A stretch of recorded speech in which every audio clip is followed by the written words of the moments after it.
Baik, saudara-saudara, eh, Alkitab itu penuh dengan nasihat, penuh dengan peringatan. Jadi perintah-perintah di sana, nasihat-nasihat di sana itu semuanya diberikan bagi kita tentu untuk tujuan kebaikan kita. Ada orang sekitar kita yang justru merusak kehidupan kita. Saya sudah pernah katakan, bahkan berulang kali katakan pada kita, misalkan Taman Eden, Tuhan ingin manusia itu bahagia, sehingga Tuhan buatkan satu taman yang istimewa, yang disebut dengan Eden, betul? Mereka damai, mereka bahagia, tapi di tempat itu juga iblis intervensi. Karena dia nggak suka manusia itu bahagia. Jadi saudara-saudara, kadang kita nggak menyadari bahwa ada orang-orang yang ditunggangi oleh iblis hanya untuk merebut damai sejahtera kita, merebut kebahagiaan kita. Ini harus kita waspada. Nah, salah satu hari ini adalah kita mau belajar bahaya kebodohan. Nah, saudara, kata kebodohan di sini bukan karena nilainya jelek di sekolah, bukan. Bukan karena IQ-nya di bawah rata-rata, bukan. Bukan karena dia tidak pintar bergaul, bahkan lebih pintar bergaul, saudara. Tapi kata kebodohan saya masuk di sini lawan dari kata hikmat atau bijaksana. Jadi kata bodoh di sini, saudara, kalau saya ambil bahasa Alkitab, diterjemahkan bisa dengan orang yang tidak menggunakan akal sehat. Atau bisa juga orang yang bebal. Bebal itu artinya apa? Nggak mau tahu, nggak peduli.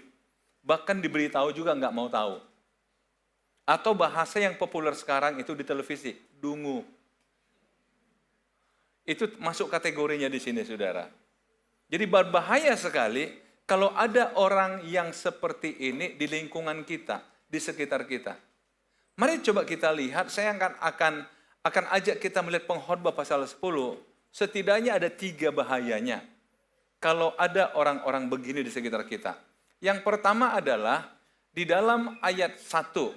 Lalat yang mati menyebabkan urapan dari pembuat urapan berbau busuk. Demikian juga sedikit kebodohan lebih berpengaruh daripada hikmat dan kehormatan. Saudara-saudara, ayat ini sebenarnya adalah kelanjutan dari pasal 9 ayat 18. Hikmat lebih baik daripada alat-alat perang, tetapi satu orang yang keliru dapat merusakkan banyak hal yang baik.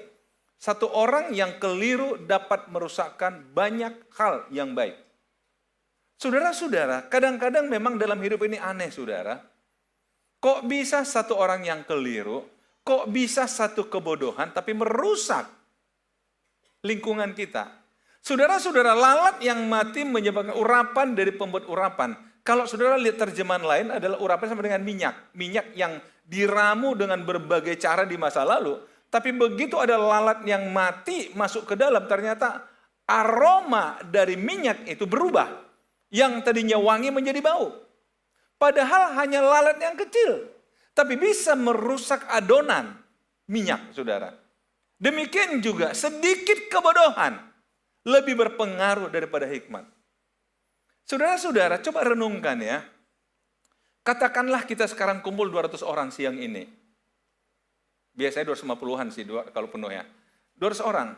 Tapi satu aja buat masalah pagi ini. Pasti orang katakan, wah kacau sekali gereja itu. Padahal cuma 1 orang. Padahal 200 orang sini baik-baik aja, betul nggak? Tapi 1 orang buat salah, orang katakan, wah kacau tuh gereja RPC. Oh kemarin ibadah, waduh kacau. Padahal cuma 1 orang yang kacau. Tapi itu bisa merusak kita semua. Bisa merusak, saudara. Nah, inilah pengaruh kebodohan, bisa merusak segalanya. Dan memang saudara lihat, kebodohan itu dia begitu agresifnya. Kebodohan itu dia ingin pengaruhi ke sana, pengaruhi ke sini. Dengan kata lain, saudara, kalau saudara mau tahu, dari prinsip yang dikatakan Alkitab ini, kalau ada orang suka kasak kusuk pengaruh orang lain, berarti dia masuk kategori, itu dia. Seolah-olah dia mengatakan dia yang benar, orang lain salah. Waduh, itu dia. Dia akan mempengaruhi. Kebaikan susah mempengaruhi orang. Yang sering saya katakan misalnya begini saudara. 15 kali kita buat baik pada seseorang. Yang ke-16 kali permintaan dia kita nggak penuhi. Apa dia bilang? berarti selama ini hanya pencitraan ya. Keluar karakter aslinya. Coba lihat. Padahal itu kan yang ke-16 kali. Masa yang 1 kali membatalkan yang 15 kali? Kan nggak masuk akal ya. Kalau saya belajar ilmu penelitian kan nggak valid itu. Masa 1 perbuatan mengalahkan 15 perbuatan? Kan nggak benar. Kalau tarik presentasinya kan kecil itu. Tapi itu fakta, saudara. Itu fakta dalam hidup kita. Nah itu sebab dikatakan dalam Alkitab, hati-hati loh. Kebodohan itu lebih berpengaruh. Lebih berpengaruh. Jadi saudara hati-hati. Kalau saudara bergaul dengan orang yang memiliki ciri seperti ini. Suka pengaruhi orang dengan cara dia. Tadi saya katakan arti dari kebodohan di sini adalah orang yang tidak menggunakan akal sehat. Kadang kita pikir begini, kok bisa ya dia begitu? Kok bisa? Ya bisa. Karena dia bodoh. Bilangnya nggak enak. Ya memang begitu. Nggak bisa dibilangin. Nggak bisa dikasih tahu. Masih ingat saudara filosofinya? Orang yang susah dikasih tahu, maka dia akan jadi susah. Karena dia susah dikasih tahu. Intinya ya susah. Hidupnya susah, dikasih tahu susah. Karena nggak mau tahu saudara. Jadi merusak. Saya tidak bermaksud mengatakan kalau ada orang yang berkarakter begini, saudara usir, enggak saudara. Tapi perlu waspada, jangan sampai sedikit kebodohan itu bisa merusak kita. Merusak reputasi kita. Merusak nama baik kita. Merusak. Saudara nggak usah jauh-jauh begini ya. Saudara punya grup WA enggak? Rata-rata pasti punya. Kalau di sana ada orang yang suka negatif terus. Saudara senang nggak bacanya? Tapi dibaca terus. Nggak suka, tapi dibaca lagi. Bahkan didiskusikan. Gimana saudara? Nah, ini hidup kita. Tapi coba orang baik-baik. Ya udah biasalah. Seolah kita pikir baik itu biasa. Yang busuk itu nggak biasa gitu ya. Sehingga menarik. Tapi kembali saudara, ini bahaya yang pertama. Kebodohan itu kalau dipelihara, merusak. Kalau ada di lingkungan kita, merusak. Itu sebabnya Salomo katakan, Mazmur 1 mengatakan apa? Berbahagialah orang yang tidak berjalan menurut nasihat orang fasik, yang tidak berdiri di jalan orang berdosa. Yang ketiga, yang tidak duduk dalam kumpulan pencemooh. Pencemooh ini bukan sekedar gosip, saudara. Di atasnya lagi. Silahkan saudara definisikan, di atasnya gosip apa. Kalau gosip kan bisa juga positif. Kalau pencemooh, orang pakai baju bagus salah, apalagi pakai baju jelek. Pakai baju bagus, dia bilang, baju siapa lah dipinjamnya itu? Cobalah lihat. Tapi coba baju jelek, wah nggak dihormatinya dirinya. Coba lihat. Oke lah, itu pencemooh lah itu. Jadi hati-hati saudara. Lama-lama saudara bergaul dengan dia, saudara ikut-ikutan mencemooh. Ya juga ya. Kalau kepikir-pikir ya juga ya. Nah cobalah lihat. Udah ikut kan? Ya saya mempengaruhi. Janganlah kasih kesempatan begitu mempengaruhi hidup saudara. Ya. Jadi kalau saudara mau baca apapun itu, biarlah itu hal-hal yang positif, yang tidak merusak kehidupan kita, yang tidak merusak paradigma kita, yang tidak merusak pola pikir kita, saudara. Hati-hati kebodohan, merusak banyak hal yang baik.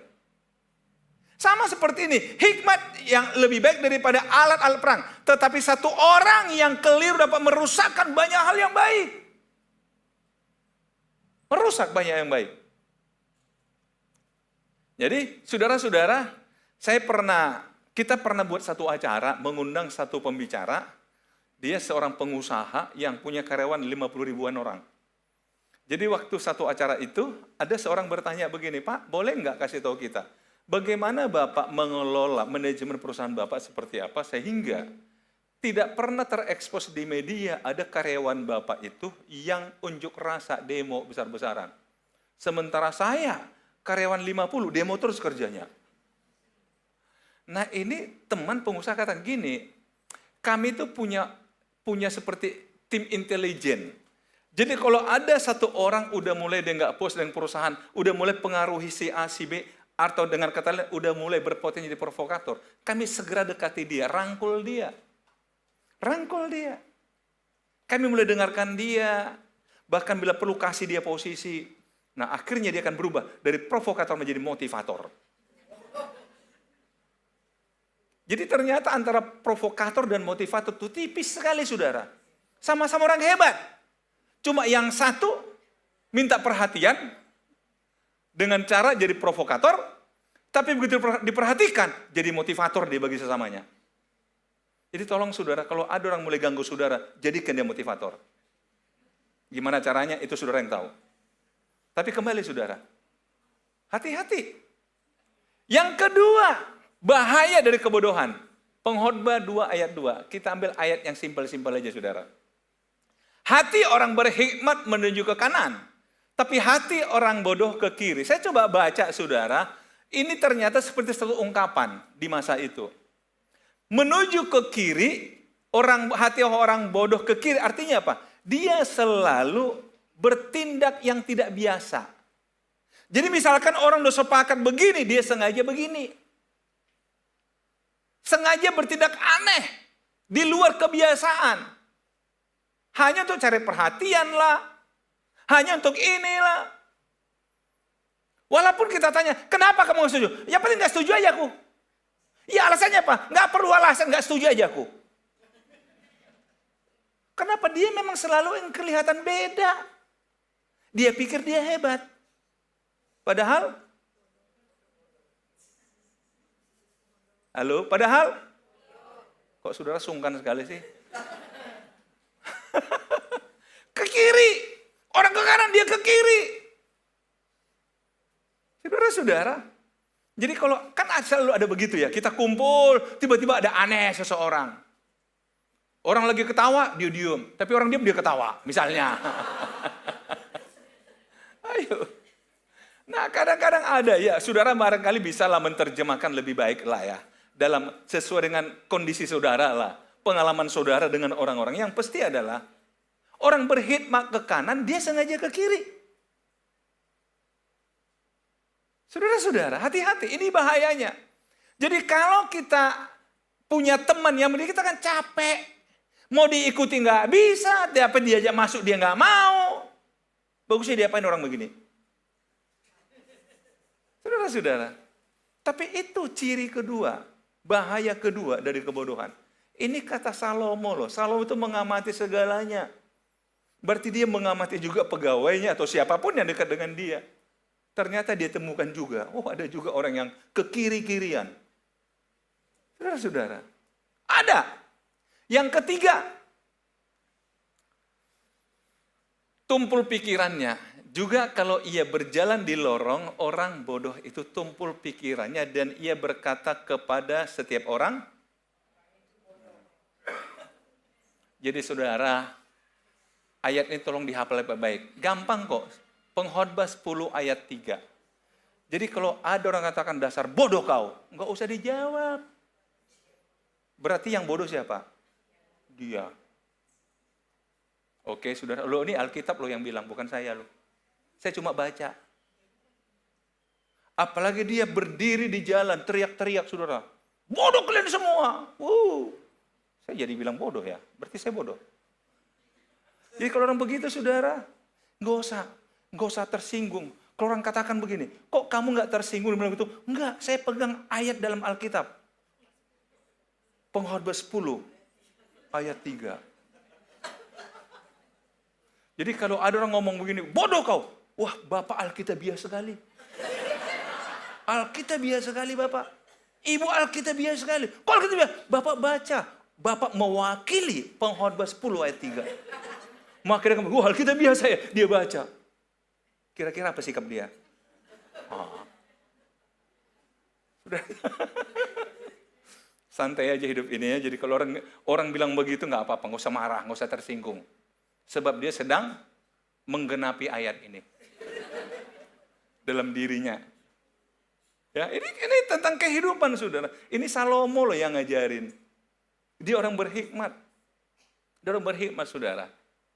Nggak usah terganggu. Kadang kita terganggu apa kata orang, saudara. Enggak, kita bukan apa kata orang. Kita apa kata Tuhan dan apa yang kita yakin tentang diri kita. Dan dari semua itu saya ingin kita buat satu kesimpulan, gampang sekali mengingatnya, saudara. Kalau ini ayat yang ketiga, ini ayat yang ke-10 sekarang. Jadi 10-10. Pengkhotbah 10-10. Saya jadikan ini sebagai kesimpulan untuk menghindari yang tadi itu. Lihat, jika besi menjadi tumpul dan tidak diasah, maka orang harus memperbesar tenaga. Tetapi yang terpenting untuk berhasil adalah hikmat. Saudara-saudara tahu, yang tadi kan dikatakan orang bodoh itu tumpul pikirannya. Betul kan? Sehingga dia mengatakan orang lain bodoh. Karena dia nggak menggunakan tumpul pikiran, artinya apa? Enggak menggunakan akal sehat. Nah, sekarang di sini sehat. Jika besi menjadi tumpul, saudara lihat ini literal aja, nggak usah pakai tafsiran, saudara. Besi, saya pemakan parang. Kalau saudara ingin memotong kayu dan parang saudara itu tumpul, saudara kira-kira apa yang dilakukan? Asah, berarti saudara orang berhikmat. Kalau artinya mengatakan, ya langsung aja pakai, biarpun tumpul. Nah, itu berarti harus membesar tenaga. Sama dengan? Kayaknya saudara bangun sekali hari ini. Nggak ada yang ngantuk karena bicara bodoh. Enggak, saudara memang bicaranya kayak negatif, bicara itu nggak bagus sih.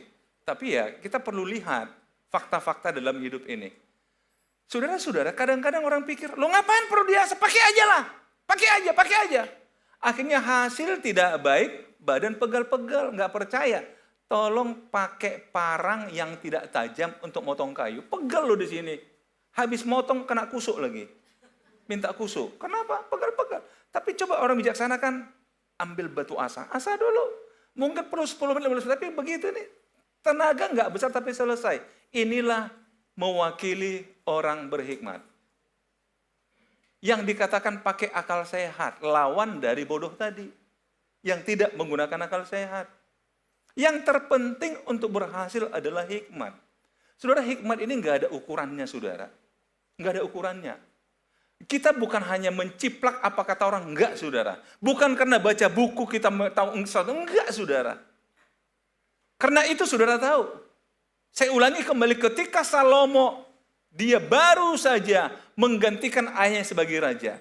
Yang pertama lakukannya apa? Dia bawa korban persembahan kepada Tuhan. Dia persembahkan 1000 ekor lembu. Karena itu pada malam hari dia bermimpi. Tuhan katakan pada Salomo, Salomo apa yang kau inginkan? Salomo mulai bercerita, Tuhan aku tahu siapa diriku, sementara ayahku Daud, dia orang yang begini-begini. Tapi saya siapa? Saya masih orang muda. Tuhan kata, jadi apa yang kau inginkan? Berikan aku hati yang paham untuk menimbang segala perkara. Itulah akhirnya terjemahkan dengan hikmat, saudara. Dan saudara lihat di Alkitab, masalah pertama, saudara bisa baca 1 Raja-Raja pasal 3. Masalah pertama yang dari Salomo apa? Ada 2 orang ibu berebut bayi. Itu masalah pertama. 1 bayi dibawa pada Salomo. Siapa ibunya? Dulu belum ada tes DNA, saudara. Tapi dibawa pada Salomo. Berebut. Saudara-saudara tahu, hikmat Salomo katakan, ambil saya pedang. Tolong, katakan pergi, belah 2 anak ini, satu sebelah dia mungkin ditanya, mungkin supaya seru, kalau ini drama seru. Ibu mau sebelah kanan atau sebelah kiri? Ibu sebelah mana? Dan dibelah anak ini, ayo. Saudara, seorang ibu katakan, iya Tuhan, bagus begitu, belah aja biar adil. Tapi saya katakan, Tuanku tolong anak ini jangan dibunuh, serahkan aja pada ibu ini, yang penting ada yang nggak mati. Tapi lihat, Salomo tahu, yang minta anak ini mati berarti ini ibu palsu. Ibu KW. Tapi yang mau anak ini hidup, ini ibu asli. Dari mana Salomo bisa buat begitu? Ada rumusnya? Enggak ada. Apa pernah baca buku? Enggak. Tapi dia punya hikmat, saudara, memberikan pertimbangan yang matang. Ini yang kita butuhkan dalam hidup. Yang terpenting untuk berhasil adalah hikmat. Kita perlu hikmat, saudara. Karena kadang setiap waktu kita harus buat keputusan. buat keputusan. Tapi milikilah hikmat. Bukan karena tenaga, bukan karena kekuatan, bukan karena apapun. Tapi dengan hikmat, kita bisa berhasil. Amin, saudara? Oleh karena itu hati-hati, bahaya dari kebodohan. Tapi jadilah orang berhikmat. Tuhan Yesus memberkati.